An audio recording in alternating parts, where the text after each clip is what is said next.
about the future of work. And what I'd like to do is ask you to come on you and your imagination to come on a journey to explore the future of work. And I want you to think about someone that you know who is in the 80s or 90s and the amount of change they have experienced in their lifetime. Just have a think about that for a moment. And then consider someone who is leaving school now and the amount of change that they will experience in their lifetime by the time they're 80 or 90. And consider the rate of change, the evolution of technology, the evolution of humanity as we respond to different environmental and social challenges. So what will life look like? What will work look like? What will our relationship with work look like? And how might we prepare for this coming age of work and life and technology integration? So we are joined by futurist, technologist, consultant, educator and special guest, Anuraj Gambhir. Anuraj has worked with some of the biggest and brightest companies around the globe, including Singularity University, Sharp, NASA, Orange, Siemens, Ericsson, CSIRO, and lots more actually. And now he helps businesses transition into innovative organisations through speaking, consulting, and educational engagements. Welcome to the stream. It's great to have you here, Anuraj. Thank you, Jason. And so it's a privilege to have you here, mate, and I'm looking forward to having you share with all of us your knowledge around the future of work and also your inspiration about what it could look like. Very much looking forward to that. And to include a level of tangibility to the conversation in terms of what this means for us as people and professionals, we are joined by business psychologist and human capabilities expert, Rachel Atkins. Welcome. Thanks, Jason. Lovely to have you here. I've got you a present. Oh. I brought you an apple. Oh, that's terrific. That's just what I've always wanted. I'll eat that mid-show in a minute. So, yeah, looking forward, Ray, to hear your views on the kinds of skills and capabilities that we're going to need to develop as this change takes place in society and taking into account technology and what we're going to need. And finally, the notorious Luke Fabish. Woohoo! He and I will be facilitating the conversation and essentially asking questions on behalf of the viewers and listeners to try and get as much out of you guys as we can. And yes, so awesome as always to be here with you, Luke. Is there anything you'd like to share before we get started? No, it's great to be here. I'm very excited about today's topic and about this talk because this is the path that I think digital really design right now. We're constructing these teams for the individuals who are geographically dispersed, bringing them together with technology. They're very customer-centric, and so they have to bring all these non-traditional human capabilities to technology projects. So I think this is really exciting, and I'm really looking forward to hearing what Anuraj and Rachel have got to tell us today. Yeah, cool. Awesome. So just quickly before we start, a bit of housekeeping. For those who are joining us from different social media, you can dial in and ask questions for Q&A or comment, and they'll come straight through to us. You can do that via Facebook and YouTube. Or if you want to go straight to the website, digitalvillage.network/stream, you can also see the video live from there and also make comments in that chat box as well. And that'll come straight through, and we'll address them either as we're going or probably at the end. So, I think we're just about to hear it from the man. Over to you, Anuraj. Thanks, Jason. And, great to be here. And so we're talking about future of work, which is such a broad topic. And the title here we've given Megatrends, Mindsets, and You. So what we're going to be covering is essentially some of the key megatrends in that space and how it really is shaping the future of humanity, looking at exponential technologies, looking at big data and how that's influencing future of smart cities and human-centric sort of designs in that regard. We're going to be talking about future-proof skills and mindsets, and then some key takeaways. So to start with, we're talking about a world that we're living in, which is VUCA, and I'm sure many of you heard that term before, which is volatile, uncertain, complex, and ambiguous. And we noticed that the rate of change is very rapid. We see that there is lack of clarity on many regards, and there is complexity, to which I've actually got a term called simplexity, which I coined almost 3 decades ago, and I'll be referring to that later on. And then we've also got, obviously, lack of meaning and ambiguity, as we say, in that regard. So the first sort of mega trend that we talk about is about living in that hyper-connected world, where even Time magazine gave you, us, we, the person of the year back in 2007. And moving on, we talk about the fourth industrial revolution, where we have moving from Industry 1.0, which is mechanization, through to production and automation in Industry 2.0, right through to enablement and of further automation and electronics and IT sort of convergence.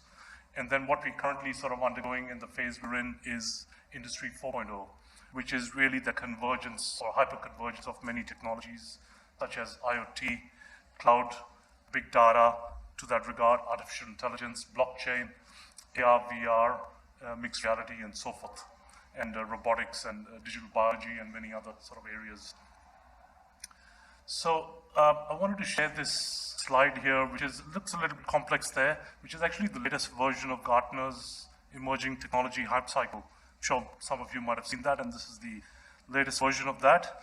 We see so many technologies which are sort of crossing the chasm, and they're sort of moving rapidly from that early adopter phase into moving into the more mass market adaptations of area. And we look at things like digital twins, which are at an early stage, but they have a lot of influence towards, I would say, future work, because you can simulate environments, people's behaviors in that regard. Just quickly, digital twins? Yeah, digital twins, where you can really sort of map and provide almost like a software equivalent or a virtual version of what like a smart city is in that regard. And I might refer to it a bit later on, actually, also, yeah. Cool. But it's really a very interesting concept which has been developed by many involved, and Deloitte has actually taken that much forward. Deloitte's one of our key partners at Singularity U, who've worked on it very much from the center of the edge, it's called. And so one of the things I've highlighted in this slide is actually social distancing technologies. Obviously, in this era that we're living in, we all know that that's a key topic. And there are many areas in technologies. I've actually been working on a few companies on disruptive or kind of radical wearables, which can measure your temperature, look at different vitals and approaches to being, and even looking at heart rate sort of algorithms, which can understand and see if you're pre-symptomatic for COVID, because temperature is actually a lagging indicator. And is some of these things? Yeah, actually, so one of the devices I have here is using heart rate variability, because that's a measure of stress, and you can actually decipher a lot of things. This is called heart math. I'll be talking about this. I've got a slide on this a bit later. Okay. So, and I'll mention about some other variables. But as you see, we've got many themes of technologies, from 3D, 4D printing, as we're moving into the future of sort of exponential technologies, AI, AR, VR, quantum computing, neurotech, and that's a massive space with the brain-computer interface. And I'll again mention about that. So what we're actually living in is exponential times, and I think even the layman today understands what exponential is about, the logarithmic scale, with the pandemic, and then certainly what we see in the growth of that, which has been so unfortunate. But so what I wanted to show in this slide is really linear versus exponential, right? So when you're growing linearly versus exponentially, it's at the early stage, it's very similar. But it's once you cross the knee of the curve, move from deceptive to disruptive stage, it sort of grows so rapidly. So I wanted to actually ask you if you've traveled 30 1-meter steps on a linear scale, we've traveled 30 meters, right?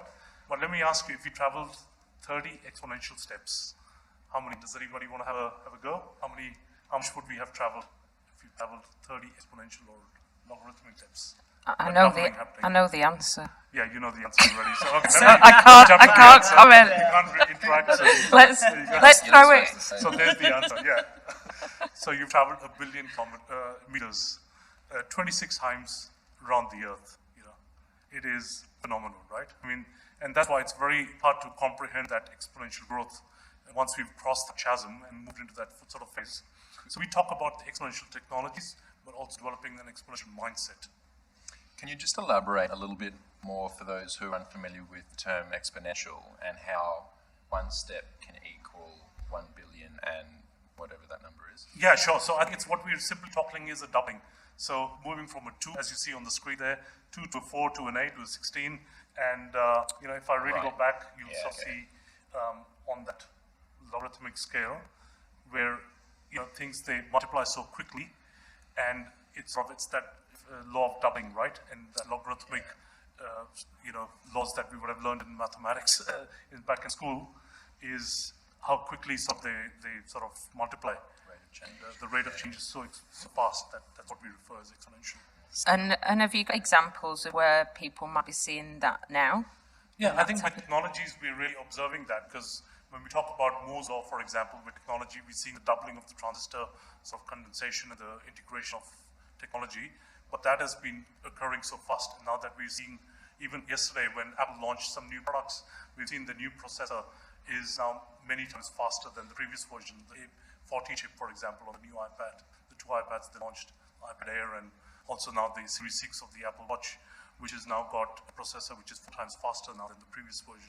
So we're really seeing that happen in so many products and areas. Even the computers that we're using, they get obsolete so quickly in that regard. And it's perpetual, isn't it? The technology that's enabling us to create more technology is improving all the time as well. So it's just kind of building upon itself. Exactly. And I think with data, when we talk about, how much data is being generated, it's growing so rapidly. And again, I'll be touching on that a little bit later in terms of that growth of phenomenal big data we mentioned. Yeah. Cool. Yeah, awesome. Yeah, so it's no longer about creating ecosystems, it's about curating them.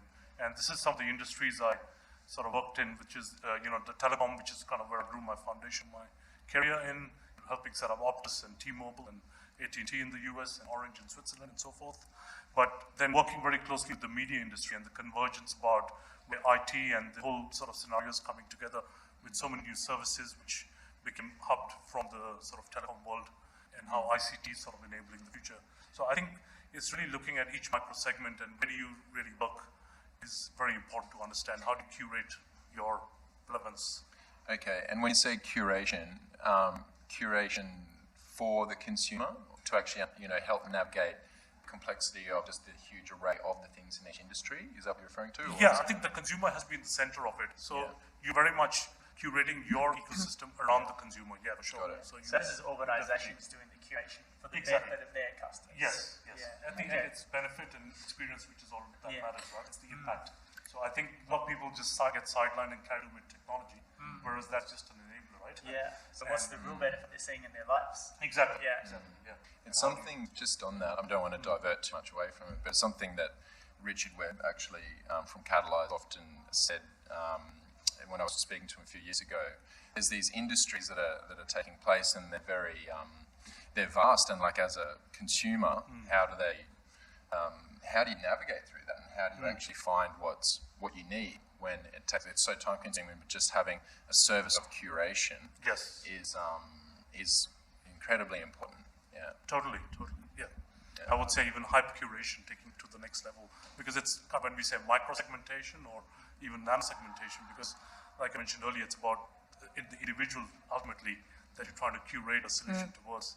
So that hyper personalization is what matters at the end of the day. Highly personalized. Highly personalized and customized to that. Yeah, terrific. So, Anuraj, do you have an example of that, of an organisation that you're either working with or familiar with where you're helping them curate and understand what that ecosystem is? Yeah, certainly. So in the health and wellness space that I'm working with few startups, we're actually curating solutions around solving COVID-related, issues of certainly, for example, authentication into a building. How can we automate this whole space of, how people are going and individually scanning your temperature as we entered Work Club earlier? You could automate that. That could be just your camera with video analytics doing that already for you, or a robot or a drone out there doing multiple people, which is what has been deployed in China, in so many other places. So you could be much smarter with using technology and curating specific solutions for the need.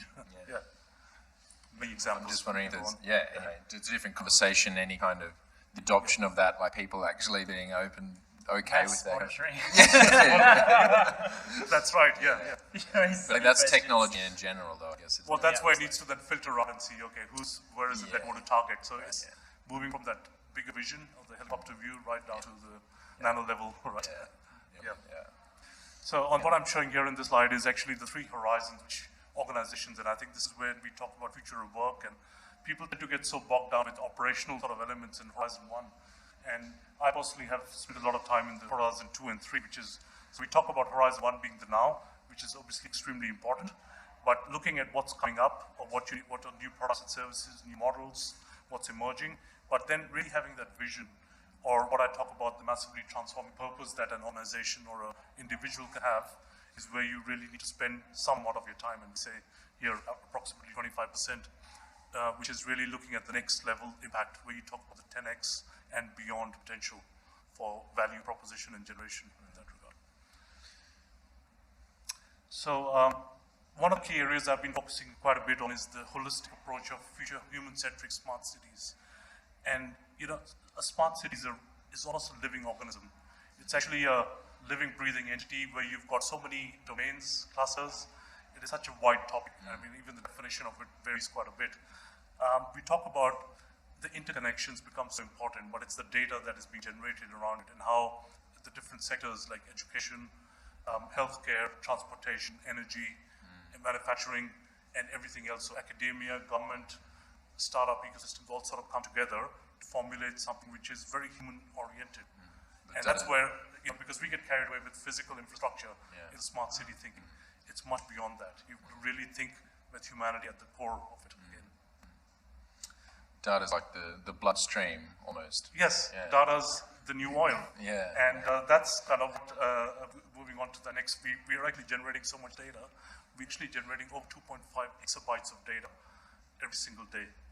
And and it's increasing, probably out of date, the numbers anyway, but the amount of clutter there is in the data, it's only when you make that big data into, and sort of create insights from it, and you can take the right actions, that it becomes meaningful, right? So and that's what we talk about. We're drowning in information and somewhat knowledge, but we start for the true wisdom, and that's what I'm talking about in the next wave of this message here. And I think that in smart cities, we've got different layers, and we can actually connect so many scenarios. I mean, one example I'll give you is of a startup I've been mentoring in the energy space called What Cost. So we talk about the smart home, it's smart living or intelligent living, and we've got a box which sits next to your meter, your electricity meter at home, and you can actually do a fingerprint of every appliance in the house. And with that, with a certain amount of time, say 2-3 weeks, we're able to gauge and understand each appliance separately. And so imagine if grandmother didn't turn on the kettle at 8 in the morning, which could be a typical thing, that could be an alert going to the carer. And so we're touching on aged care, healthcare scenario, which is a different domain altogether. But it's those cross-pollination of thinking across the board, which is where the smart city thinking sort of comes in and builds very deep elements where AI and technologies like that. I talk about AI not being artificial intelligence, I say augmenting intelligence.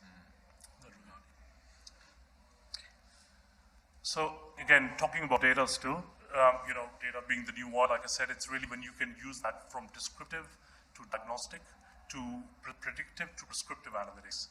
So when I said before grandma fell down, you would actually be able to see a trend using other IoT analytics in there and see that she's not walking properly, maybe with the camera with the video analytics, being able to see movement and other trends with wearables and other smart devices that you've got, which can seamlessly sort of give you very interesting things. So before my car even breaks down, for example, there's another startup called GoFar, which we've been mentoring, that we've been looking at how do we decipher using that data to look at, the predictive analytics so that, you take the right action at the right time. It's about building that foresight, as we call it. So now moving on to the space of, I think the future of work, as I say, if I sum it up in one line, it's future of work is human.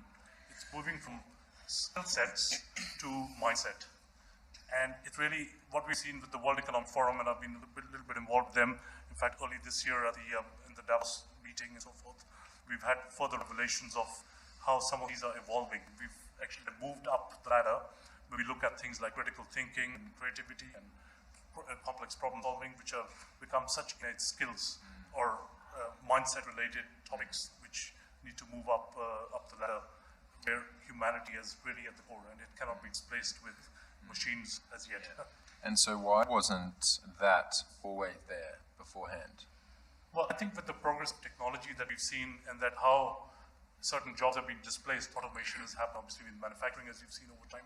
I think it's that wake up, which was happening for a while, but it sort of it escalated to a certain point, was sparked on many an occasion in different industries. So I'd say domains are all waking up rapidly to this, but this is where they need to keep up with the trends and be ahead of the game. And now we're really seeing that happen. You know, people who are living in old school sort of format are waking up to this new world order much rapidly now. Because the more we automate, the more we kind of highlight the value of the uniquely human capabilities. That's right. Isn't it? Yeah. And I think it's also important to note that AI, people think that, it's coming displacing jobs. It's actually creating more jobs than it's displacing even. So if you look at the numbers, even a few years ago, I remember it was 1.3 million new jobs which were created as opposed to 500,000 which were removed. I think there's the numbers from, was it KPMG? Oh, really? Yeah. So it depends on which sector.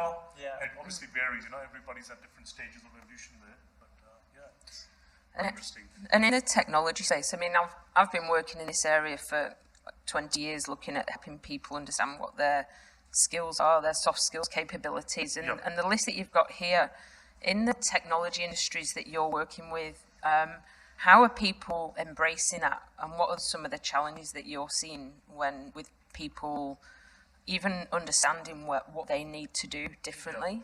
Sure. So I think you're certainly touching on an area which you're such an expert on, which is the mindset, I think, and that's where I think it's leadership, right, which is where you need to start with quickly, and also at the coal face, because having worked in innovation and on both ends of the spectrum, I've seen that you really need to wake up an organization with its culture right from bottoms up and top down, both ways, and you sort of look at how rapidly can you make them aware of this new world order that's coming up. So it's about painting a very clear vision, having your purpose and your deeper understanding which industry are you really in and how that industry is shaping up. So when I look at examples like Kodak, they were the ones who invented the digital camera.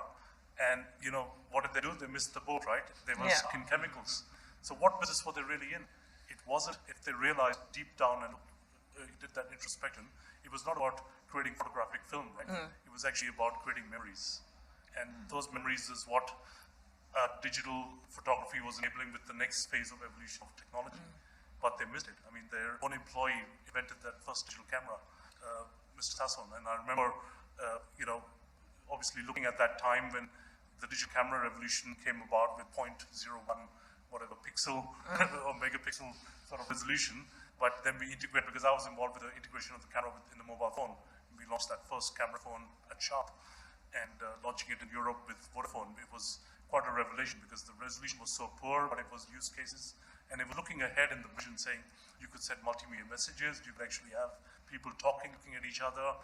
And it was that early sort of thinking of where FaceTime, and as we see with the revolution we've seen of imaging and capture and transmission of live video today is created from that.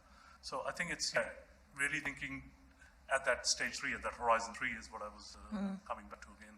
Yeah. So just there's a greater importance on, human centricity, really, making it, everything that's being done is actually to serve people better, and there's more of a I guess, importance put on what people value. Exactly. And understanding what customers want. That's right, yes. Yeah. And so you mentioned, you've said a couple of times, a new world order. Can you elaborate on that a little bit? Sure. Well, I've just kind of made up that term. I refer to it in some of my articles, actually, and I've talked about it earlier, but it's more the kind of a vision, as I said, and kind of milestones to a world which is something which I've actually more recently created, a white mirror concept, which is moving from dystopia to utopia, to more an ideal future that we want to create, using positive psychology, using facets where we can dream, where humanity is really at the core and center of everything that we do, because technology becomes invisible. It's a pure enabler. Yeah. And that exponential means of disruption come together to create that ideal future for us. Completely. I mean, it's something that happens quite a lot, isn't it? You know, you look at all these kind of futuristic movies, and they're all quite dark, and AI is going to take over. That's right. Yeah. And you know, the whole like Black Mirror, whole it kind of sets these kind of possibilities that you know we end up doing what we imagine and dream about anyway. So we have to be careful with that. Which is why I quite like your white mirror analogy, because at the same time, it's one thing why I'm very passionate about technology is because anything's bloody possible with it. And so with that, we can actually create the future that we want. It doesn't have to be bad. You know, like we're the ones who create technology. Exactly. We have the choice to determine which way it goes. I think the great Buddha said, what you imagine you become. And I think it's what you surround yourself with, what you, in every aspect of your well-being is what influences you. And then it's the age of imagination, as I call it, you know. And I think that's where we're moving with that future of work, is saying, you know, it's evolving so rapidly from the mechanization of that work in the mundane tasks, which are going to be, you know, outsourced to technology with robotics and so many other means. Whereas humanity comes back to that level of creative thinking and intelligence and that imagination focus that we need to work on. And I mean, in fact, that's what this next slide is also sort of talking about, is, you know, creativity, curiosity, empathy, humor, passion, all sort of come to that level of unique, customized work versus the old school labor analysis, you know, perseverance and routine standardized sort of elements, which are explicit to a more implicit sort of approach, where humans are much better on the right side, as you see there on scale from yaki.com.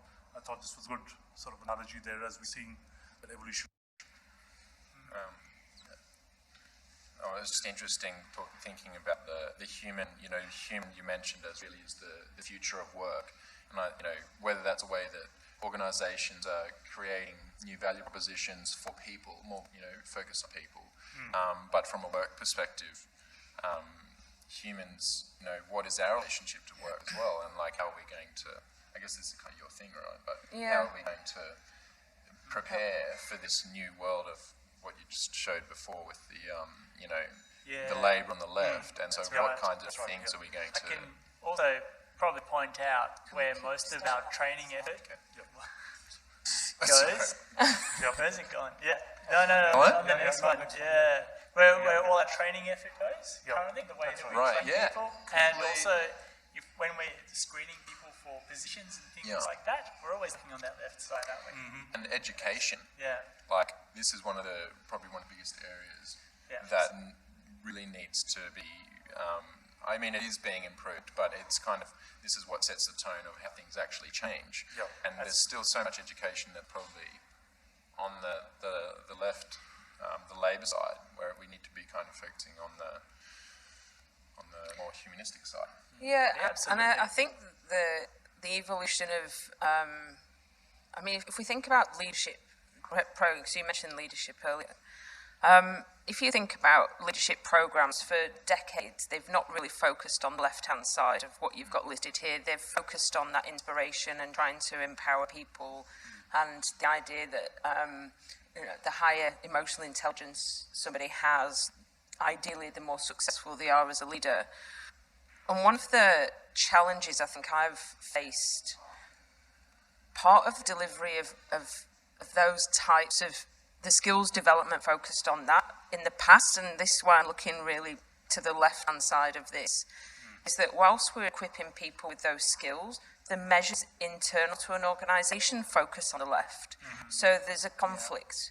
So we tell people you need to be more inspirational, you need to demonstrate empathy, you need to listen more, you need to engage with your teams, you need to spend time asking how people are you okay? And yet the way that we measure performance, and a lot of organisations measure success within a business, is based on the left-hand side. It's on delivery, analysis, compliance.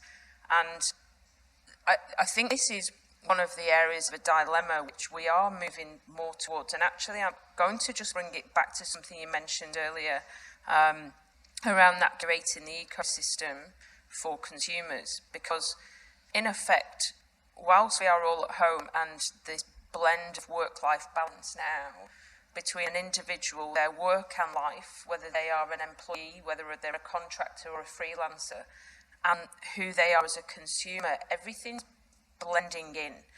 And the way that we can use data is actually to help empower people. So if we think of, when you think about marketing, you talked about micro-segmentation, and when we think about when we're accessing Netflix, for example, and now, you know, the Netflix tells us what programs we might like, and it points us towards those. And so we've become on the receiving end of that. But when it comes to actually understanding our skills and how we apply that to the workforce, there is a gap. And even now, and you know, I could sit, there's 7 people in this room, and most probably you have a feeling or some understanding about what you enjoy in work and what you're good at, but do you really know?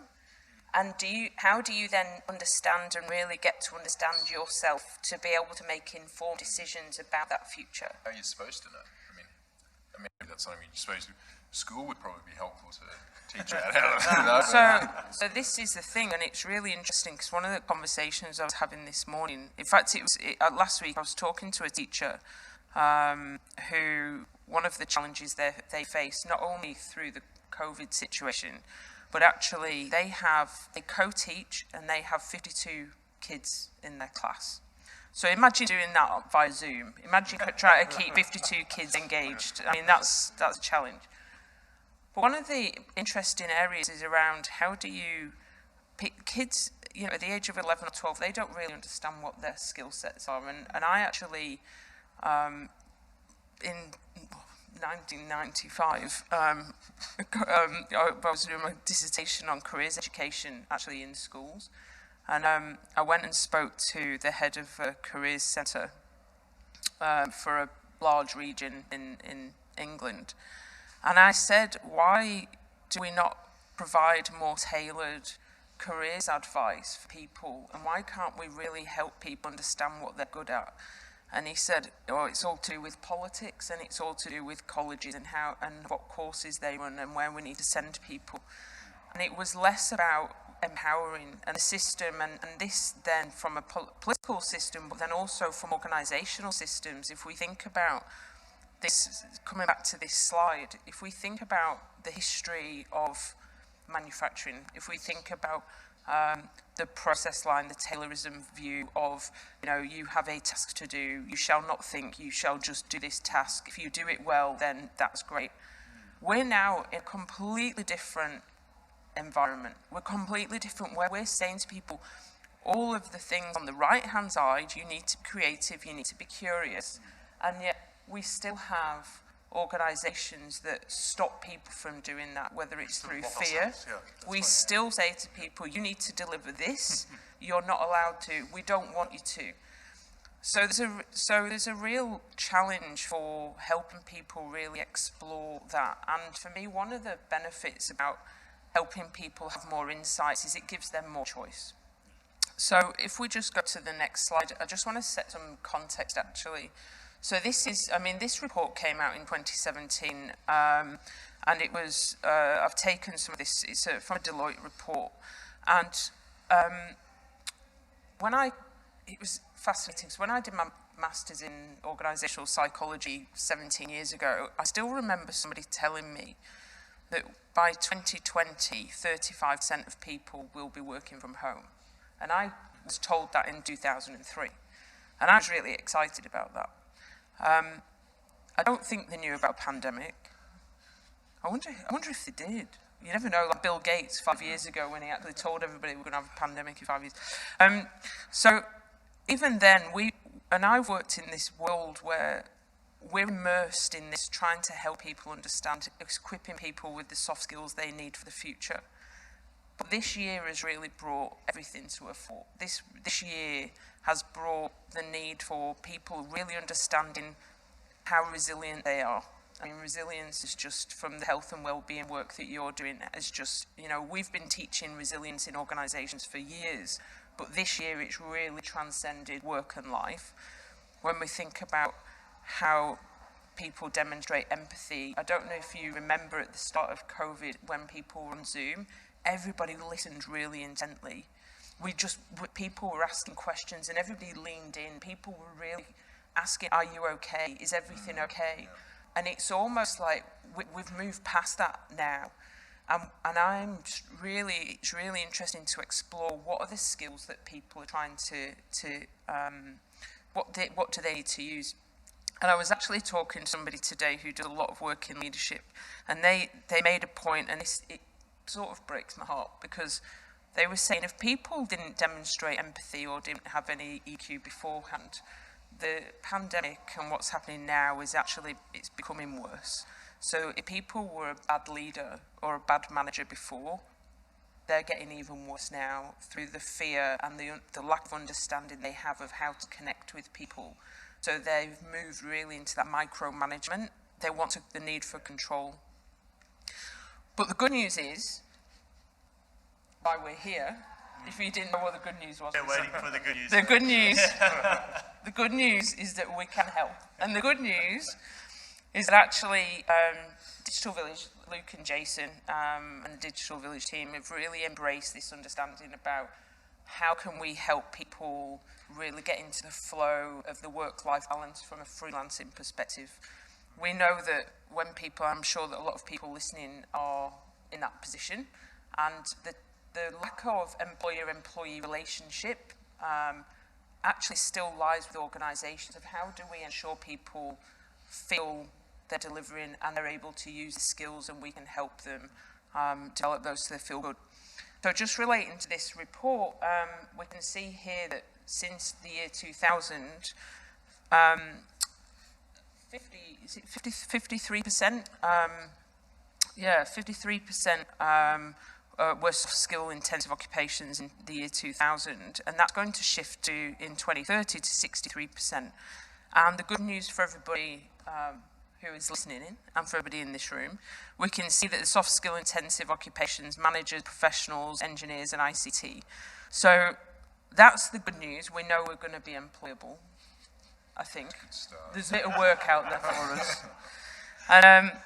And what's even more exciting is that, so Digital Village is engaged working with Marcus Bowles of Working Futures, and we are using his human capability standards actually to help understand and give people the power of anybody connected with Digital Village in the ecosystem, of really understanding what those skill sets are that they have. So if we think about the list that was in the World Economic Forum that you showed just a few slides ago, Marcus has actually taken a lot of research and has identified, I think there's 18 soft skills here. And if we look at bottom right quadrant in action, customer focus is actually really at the fore of, it's just on the next slide, Anuraj, sorry. So on the bottom right, we can see that customer focus has actually made its way. And this is absolutely fundamental to everything you talked about in terms of when people are working, whether you're an employee, whether you're a freelancer, whether you're a contractor, understanding what your customer needs from you and how you deliver that, and how you put customer at the centre of the way that you deliver work. And Luke, that was something we were talking about earlier. Yeah, absolutely. I think the more that we can understand another human's needs, like in this case our customers, that we can serve them better, we increase the success of our customers. But obviously, as you say, these are skills that we don't just have for our customers, for everybody that we work with and who is around us. We're more able to work successfully with people. Yeah. Over the long term as well, to be able to build those relationships, to understand each other, and to value what people bring to their task beyond the technical skills that they have. Yeah. Just having pure, actually a genuine understanding of people and actually treating people as people.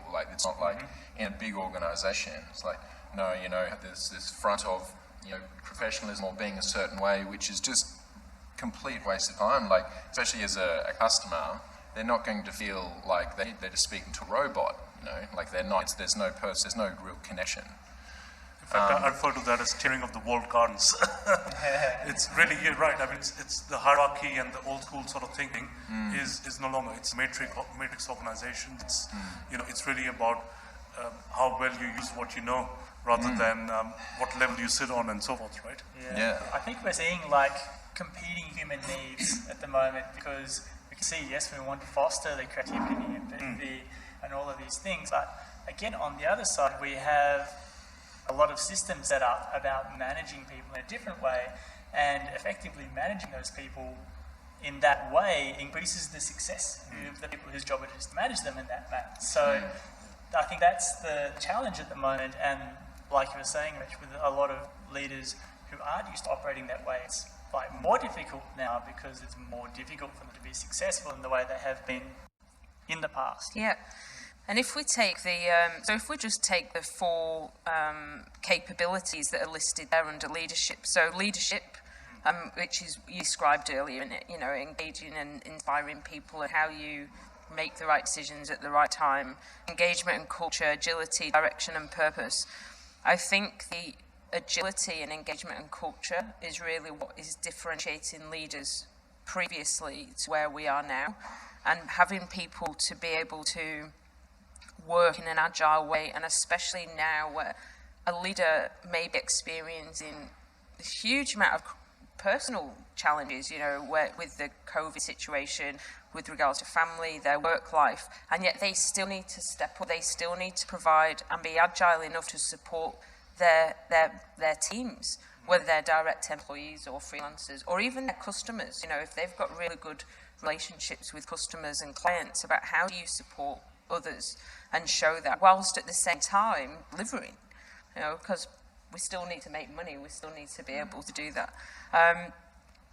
So we've actually used, there's an organisation in the US called WebAssess, and they've created a suite of assessments called My Inner Genius, which IBM actually currently use to assess new collar work. So people looking to want to go into IBM, they can use this assessment online, and we're actually bringing that into Digital Village, so we can actually look at assessing and helping people really understand what their core strengths are in line with the human capability standards, and how that links to the future of digital work and the future of digital roles. So people will have an opportunity in 2 or 3 weeks' time to actually be able to complete the online assessments and then get a strengths report. Well, actually, it's more than a strengths report. It's actually understanding what how they align to 14 major ICT roles, and then linking to development pathways and potential career opportunities for people. So they get that opportunity to see and start to understand about what areas that are listed on here do they need to maybe improve. But also the exciting, for me, one of the exciting areas is about the transferability of skills. So when you think about the skills on this page, they can be in any industry, any organisation. It's about how do you then think about, if I'm going to move somewhere new, where do I need to go? What can I do? And you can assess yourself using this. Which is a huge, shift in the way employment is taking place, and the way people, the way people used to be employed, you'd have one career for, however long. And then progressively over time through the different generations, that's gotten shorter and shorter. And then now coming, even more into a gig-based economy, and where you can, and it's actually better because you have these kind of transferable skills where you don't need to be doing one thing all the time, and it actually benefits other things that you're doing because you have wider skill set. Yeah. Yeah, I think this is a phenomenal amount of work that Dr. Marcus has done, and certainly been working on, is the human capabilities, and I think can really be taken to the global stage at a much further level. So what I've got, in fact, on the next slide is another aspect of this, which we really talk about those transforming those old school dogmas to a new level of thinking, which is like moving from user experience to user engagement, a tech-driven to an engagement-driven economy, consumer to community, needs to wants, empathy to meaning, story to narrative, and so forth. I think this is a great book, by the way, by Bruce Nussbaum, Creative Intelligence, which gives you a lot of cues around this whole space of how do we evolve from IQ to EQ to really the AQ, as we talk about adaptability quotient, as we see, is becoming so much more important in this regard. Adaptability, you want to just quickly touch on why that why you find that, because it's not just the rate of change, I suppose, is increasing. We need to adapt to so much more change all the time. Exactly. And respond. And, I think it's about being so open and having that will to connect, because in fact, any organization, be it how big they are, Apple or Google, they can't do anything alone. They need to have such a collaborative thinking. So I think there's a term I call collaboration, which is open collaborative innovation, and really about how do you bring together your network and bring that whole aspect of broader thinking to adapt to a situation in almost real time. Because the skills are changing, the need for updating our knowledge and the trends that are shaping the future are so rapidly evolving, again, with the pace of technology and the pace of change. It's getting back to that exponential change, isn't it? Exactly, yeah. And all those factors coming together at multi-dimensional levels is influencing our future. So it's hard to keep up with everything. So it's really your network, your thinking to that level. How do you bring that leadership style, which I really then refer to as conscious leadership, to that level? And what we say, moving from the skill set to mindset to even heart set, where you can really connect with people so deeply that you're able to get the best out of everybody. And I think that's the ultimate for humanity. In fact, I'll touch on that in the next. So what we've got here in this slide is actually quantification of some of those 21st century skills. It's one of the companies I've been closely working with as an advisor is NeuroSky, which has been one of the pioneers in the brain-computer interface. And they've got a consumer level and also other professional levels, EEG, so electroencephalography. You measure your brain waves from your forehead, and from neocortex, and being able to sort of look at your raw brain waves, your alpha, beta, delta, gamma waves. In fact, I could give a demo of that at another stage, but you can actually see and map using a special algorithm called the peak performance, the PPA algorithm, and looking at certain behaviors like creativity, empathy, engagement, mindfulness, collaboration, and even look at negative emotional states or positive emotional states like happiness and calmness, and being able to quantify them to a level that you can actually map it to a mental wellness state. So I think there's a lot of research which has been happening on academic level, now by organizations who are able to sort of quantify and look at how you improve and tap the right states of the brain. And also, which is probably something, just the importance, that's another change that's probably taken place over time through the different revolutions, is the actual importance of people's happiness. I don't think that was ever much of a consideration in as organisations developed, and it's something that I might actually just bring up a bit later, but I just made a note of it around freelancing and work-life balance and the skills and capabilities that are going to be required for the future. But what are also, it's funny, like the drivers and motivations of these changes in the way people are working as well. And happiness and fulfillment is playing a huge part in that. People are generally becoming more aware and interested in things that are more going to provide a better experience for people. And also wanting more for themselves. And so that's determining a lot of people's career changes as well. There's a lot of people. Our business is kind of built on it. People want to step away from corporate structures and this where they're not appreciating the 9 to 5 into this kind of gig-based economy where they're like looking for something more meaningful. And I really believe that's very much the future of work. Totally. And I think if you take that cue from even the nations, how they measure not GDP but GHQ, gross happiness quotients.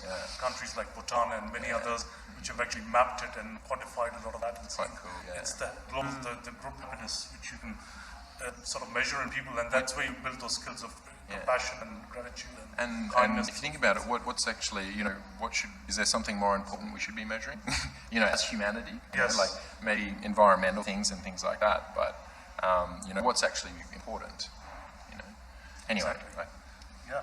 So in fact, what I've got on the next slide here is a product, in fact, which I was mentioning earlier, called Heart Math, Inner Balance, and this actually helps you get to your coherent state, your brain-heart coherence. And it measures, I just clipped that to my ear, and basically it'll measure my heart rate variability, which is a measure of stress, HRV, and it sort of gives me, I can even look at respiration, HRV, and blood pressure rhythms, and sort of look at how do I find that balance state, or equilibrium state, releasing stress, finding that true balance, and building resilience. And there's actually 40,000 plus neurons in your heart, and there's more messaging happening from your heart to your brain. So I think it's when you look at it in an interesting sense, and that's why I call it as measuring heart set, because people talk about B2B, B2C, and I've sort of mentioned edge to edge, which is connecting heart to heart. And I think if you're able to sort of bring this level of thinking amongst the broader organizations, and I, sort of had this revelation when I was involved with the Wisdom Health, which is a new movement that was started this year, and I was very fortunate to be part of that in Davos, the World Economic Forum, and where we really look at humane technologies, ancient wisdoms, and this whole new conscious leadership regime and silent thinking to uplift humanity to the next level. And so I think it's a very interesting phase that we're facing, and I think on the other side of the pandemic, I sort of had this vision and say, what if every organization becomes a B Corp? Looking at the other end, not just thinking about profits, but thinking of people, purpose, and planet before profit.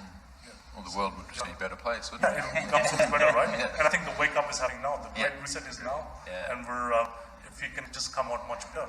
There's plenty of motivation and inspiration to make that happen. Definitely.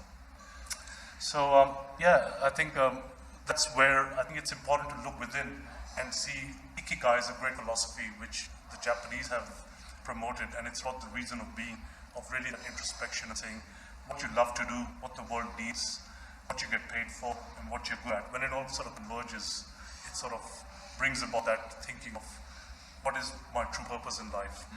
And if you can translate that to your TP, what the way we refer to it in Singularity University, even for an organization, saying our massively transforming purpose or our vision is, and then sort of work backwards from there and see that's where we want to be to uplift humanity. We kind of scanned through the slides, and this really stuck out to me. I was like, it's incredible. It's a great philosophy. It really is. Yeah. And we talk a lot about work-life balance, and it's a bit of a whatever. But it's not. People kind of like, well, what's work-life balance? It's not. In my mind, it's not like a time thing, like giving up one to the other, and it's about like that. But it's pretty much this. It's like it's actually a combination of everything, of work and life, like everything that's actually important to you, because it's just one and the same.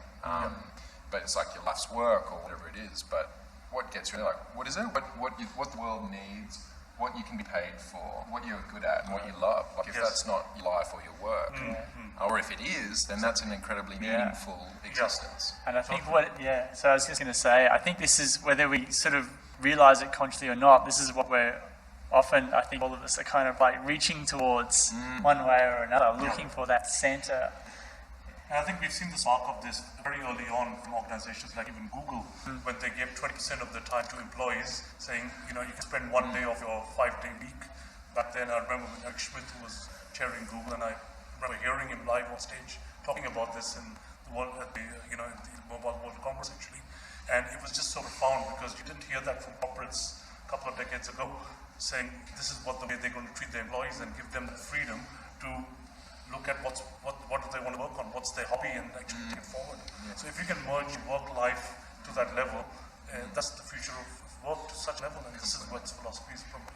And I think coming to your point, Luke, is that it's what people subconsciously are striving towards, and actually what we're able to do now is help bring this to people's consciousness and really give them the insights and the information. And we're surrounding ourselves in ecosystems where this is possible to have conversations, and it's actually okay. And now that we know that, from a freelance perspective, the number of people in the freelance world is growing significantly all the time. We're not going to have a Google giving us 20% off. We can do that ourselves. We have that choice. We now have that gift to be able to set the boundaries of what we choose to do and when we choose to work. And some of the research that we've got happening in Digital Village that Freddie is leading, and about trying to really get to understand what people value from a freelancer perspective is awesome. And we're trying to ask that question, what makes you happy? And most people, unless you sit down and ask them the question, they actually don't always think about it. But now by asking the question, giving people permission and the time, people start to understand what their value is. It makes it explicit, doesn't it? It's important. Absolutely. We have So Very little time left. to be finishing a couple more slides, really. Yeah. Sorry. So I think it was that old VUCA which we need to translate to a new VUCA, and that's what that mindset shift we talk about. So having vision, understanding, clarity, and agility will really formulate that new sort of world order to that regard in this thinking. And I just wanted to finish really with some key takeaways. So it's adapting and building that exponential mindset, collaborative sort of new business models of abundance and bolder thinking, that part of the white mirror philosophy I was mentioning earlier. To have that journey within, just ikigai, formulating your MTP, and using the right mindfulness tools. So another tool I got here, which I'll quickly mention, is Muse S-Band, which is another great tool for mindfulness. It's a 5-channel EEG brainwave sensor. I mean, there's a lot of work happening in this brain-computer interface sort of space. In fact, if any of you followed Elon Musk with the Neuralink, they've been doing bi-directional ECI and some really interesting work happening in that, which I've also been involved with some startups. Curiosity, empathy, compassion, applied frugal thinking. In India, we call this jugaad thinking, which is really about using minimal resources to create maximum value, and applying simplicity, and then really looking at rapid experimentation.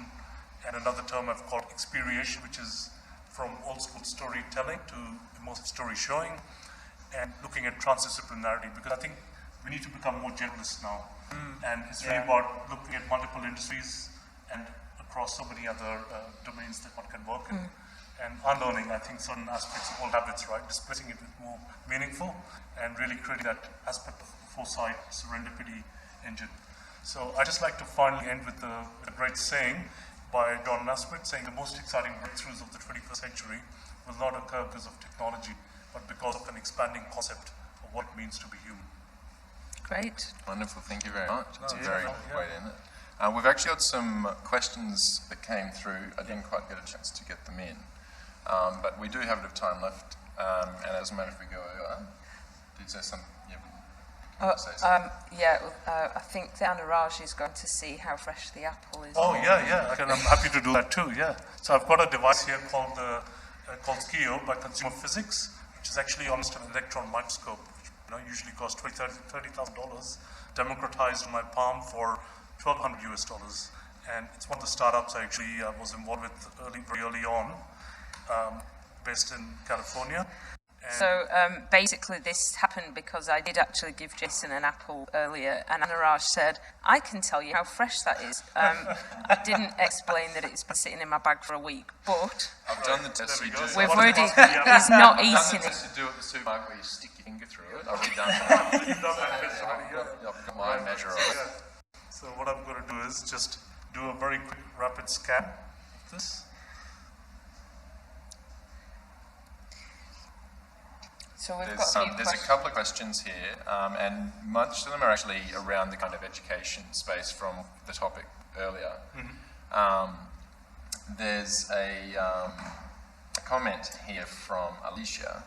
School is the breeder of conformity and squashes creativity and individuality, which was very much what we're talking about before. And I guess, that's... Agreed. Yeah. I think we agree. It's a very common experience, isn't it? It is. I actually used to deliver this program called Analytical and Creative Thinking at Work, and we'd ask people why they were there, and we're often people in their 50s and 60s that came to, and the one thing they would share in common was that when they first went into the workplace or leaving school and they had an idea that they shared with somebody, they were told, oh, don't be so stupid, or that's a silly idea. And they said they stopped sharing those ideas, and then having to undo that fear and that sense of, am I allowed to share an idea or am I not allowed to share an idea with somebody 30 years later is really upsetting, actually. So the more that we can do to harness this at any age is absolutely great. Yeah, So not just for their experience, but that mentality and that mindset actually gets taken into how organisations form. Like that's how they were kind of created in the first place, or its education system anyway. great question there, Alicia.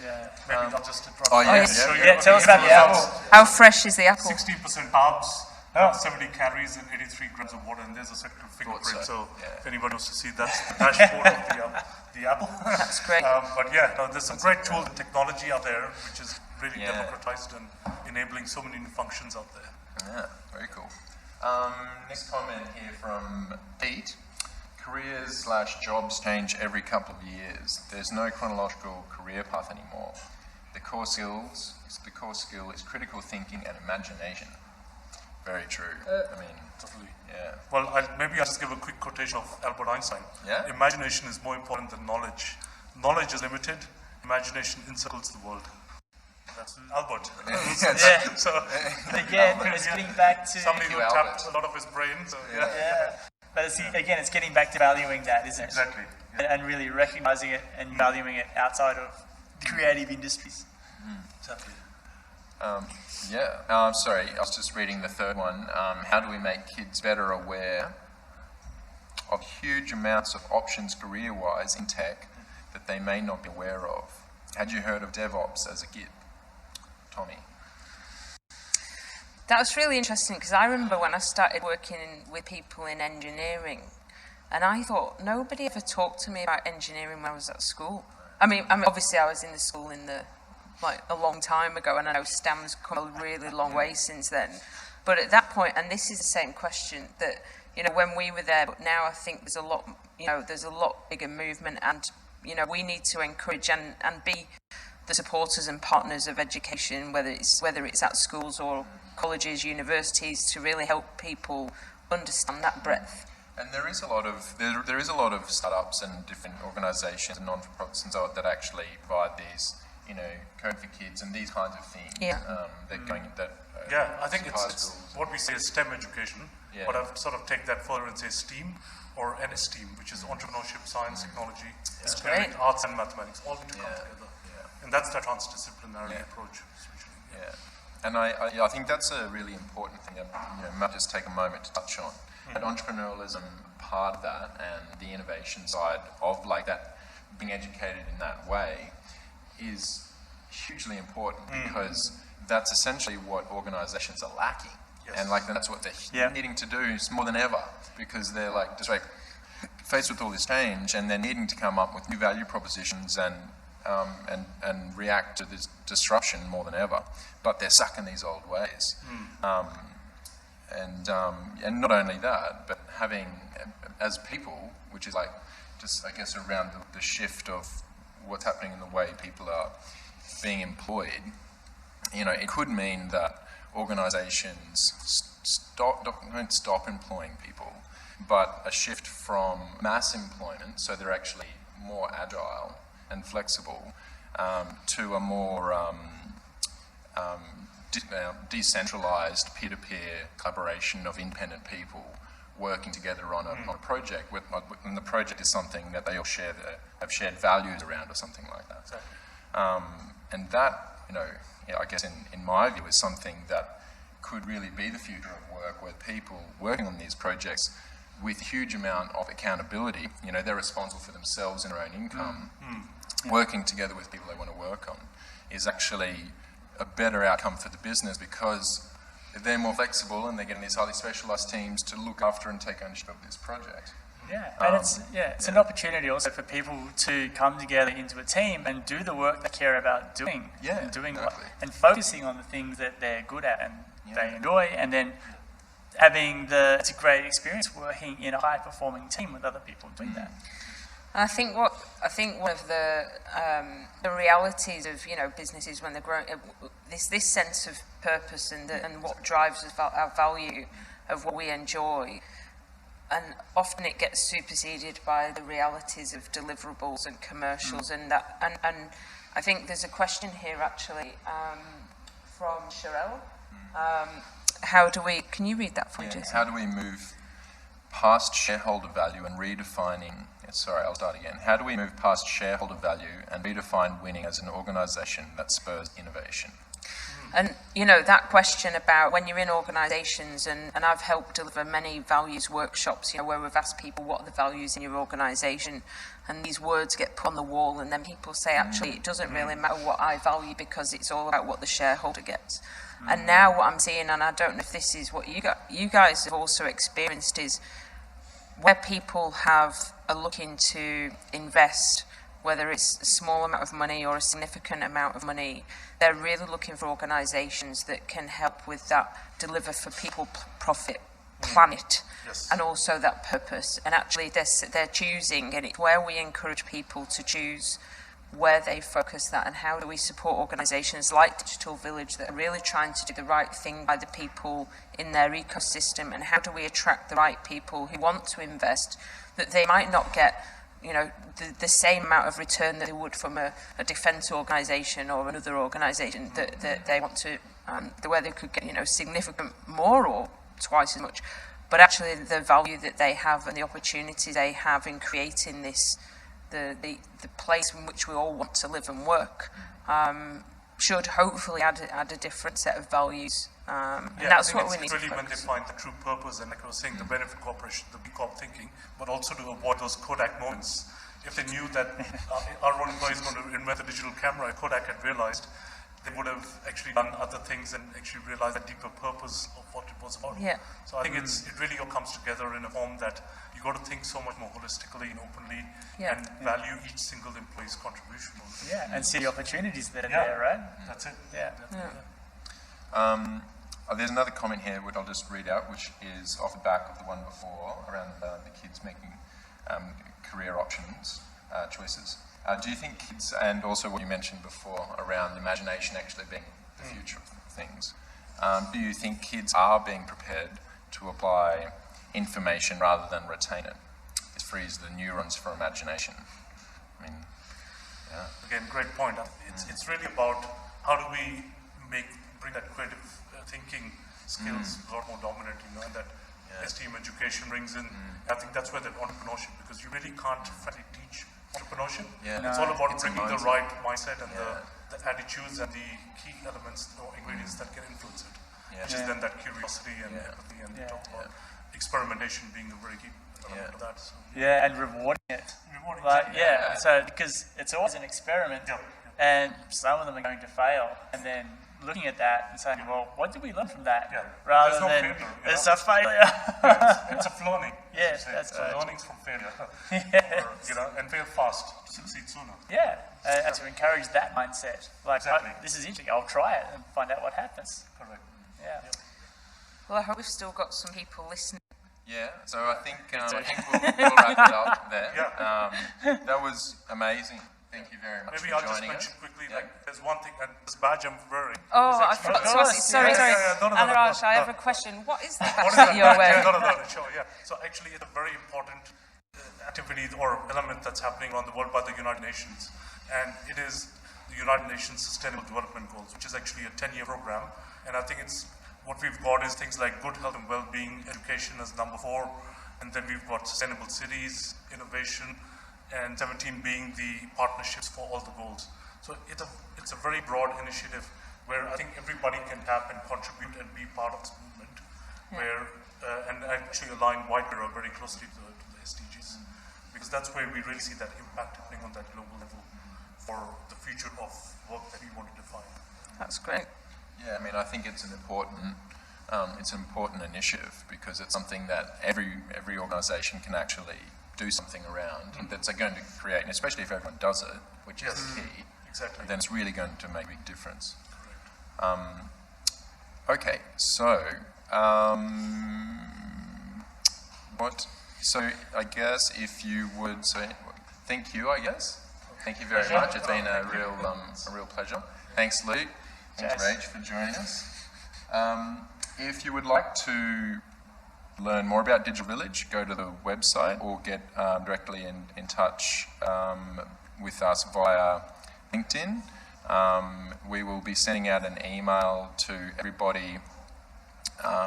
If you haven't put in your email and you'd like to receive one, go to the webpage digitalvillage.network/stream, and there is a form on there that you can put your email into, and we will send a recording of this event.